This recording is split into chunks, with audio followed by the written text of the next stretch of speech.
Welcome back for this third example. In this video, we're going to go over the predictive maintenance example that you explored in class. As always, we'll focus on learning how to perform a survival analysis in R in order to obtain the same results showed to you during the lectures, and most importantly, for you to be able to perform your own survival analysis on your own datasets. Bear in mind that our issue in this example is to estimate the remaining lifetime of our pieces so we can better organize our maintenance efforts. Alright, let's get started. We set our working directory to the folder where we have downloaded the predictive maintenance dataset, and we then run this line in order to clean up the memory of our current R session. We're now ready to load our maintenance dataset and call it data, and we load it using the read.table function using the sep argument and the header argument. Now let's get familiar with our data by calling the str function. And we find out that we have 1,000 observations in this dataset and 7 variables, namely the lifetime variable, which reports in weeks how long it has been used until now. Then the broken variable, which takes the value 1 if the piece is broken and 0 otherwise. Then the pressure index, the moisture index, the temperature index, the team that is in charge of maintenance, and the provider that supplied the piece. Let's now check out some summary stats on our dataset to understand the order of magnitude of our variable and gain better intuition of our data. First thing that is of interest is the proportion of the pieces of observations that are broken. And we see that we have 0.397, so about 40% of the pieces in this dataset are broken. And then we may be interested to know that the mean pressure is 98.6, mean moisture index is 99.38, and mean temperature index is 100.63. The last thing that may be of interest is to look at the breakdown of pieces maintenance allocation to teams. 336 pieces are allocated to Team 1, 356 to Team B, and 308 to Team C. One thing that we've done before in order to predict the value of a numerical variable is to build a linear regression model. So let's try it out here. Let's call our model linreg model, and we use the lm function. Our dependent variable is lifetime, and then the dot indicates that we use all the other variables, and then the minus broken indicates that we use all the other variables minus the broken variable. But we could add all those variables to the model after the tilde and separate each of them by a plus sign. But again, it's just more efficient, and I want you to know that you can do that if you want to. And then we set data equal to data to use our dataset. Let's run the line. Now let's check out the output of our model.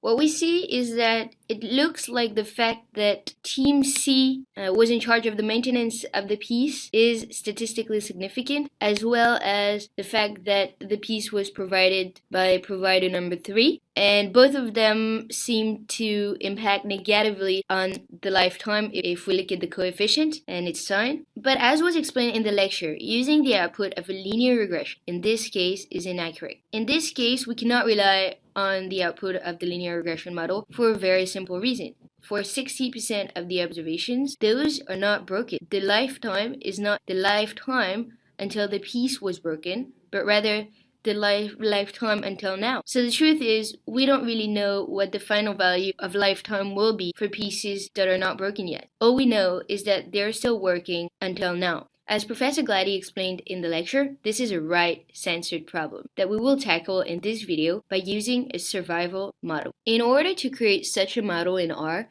we need to install the survival package. And in order to do so, we need to use the install.packages function, open parenthesis, and survival in quotes. We run the line and it may take a few seconds. Now we need to load the survival package by using the library function, open parenthesis and survival, without quotes this time. We run it and the package is loaded. Now please note that while you will not have to reinstall the survival package for your subsequent analysis, you will need to load the package every time you start a new R session. In any case, we're not ready to start our survival analysis. Our first step is to set our dependent variables. In R, we can do that by using the serve function, and in this case, we want to provide the lifetime and whether or not the piece is broken. And we call the output dependent vars.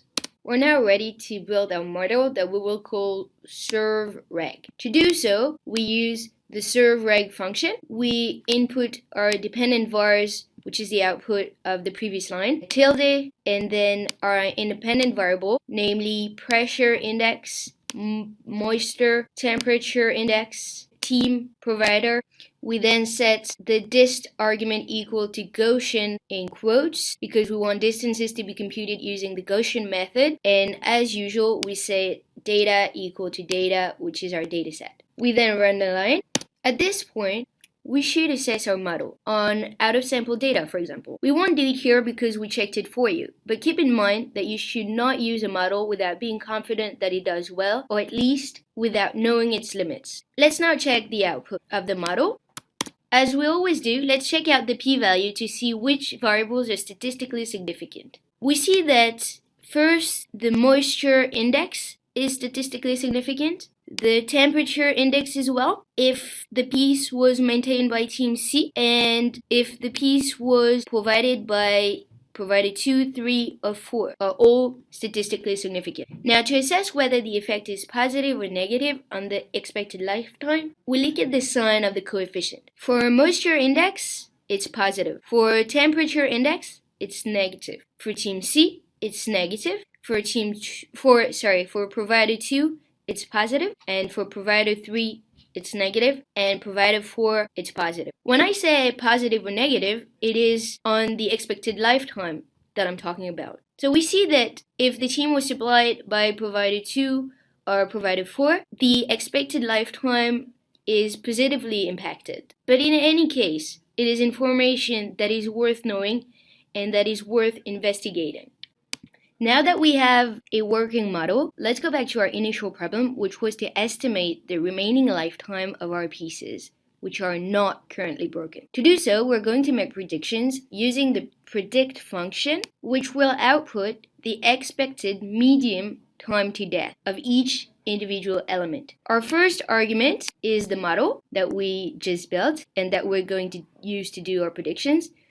Our new data argument is set equal to data, which is our data set, and we set the type argument equal to quantile in quotes and p or percentile equal to 0.5 in order to get the expected median time to death. And we store the output in eBrec.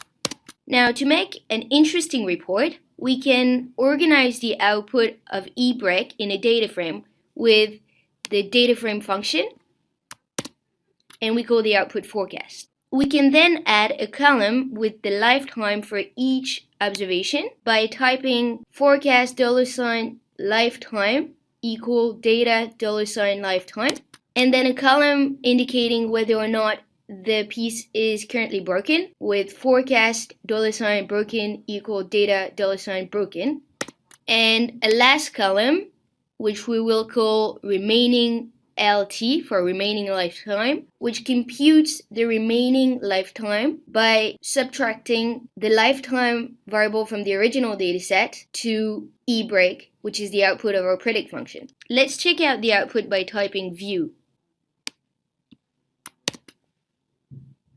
Now the output is interesting, but we see that we still have the pieces that are broken and that we're not really interested in since it's too late to do some maintenance on those. And the other thing is that our output is currently not prioritized. We don't have the pieces that will be broken shortly that we should focus on. What can we do to improve the output? First, we can reorder our forecast data frame and order it by increasing remaining lifetime by using the order function. And from forecast, we can select only the pieces that are not broken yet, that is those for which the broken variable is equal to 0. Now let's check out the output of actions priority, which is our final dataset. That's much better. We can now allocate our maintenance staff to the pieces most likely to break soon and maybe avoid some breakdown timeout. So that's it for the third example. I will see you in the next video.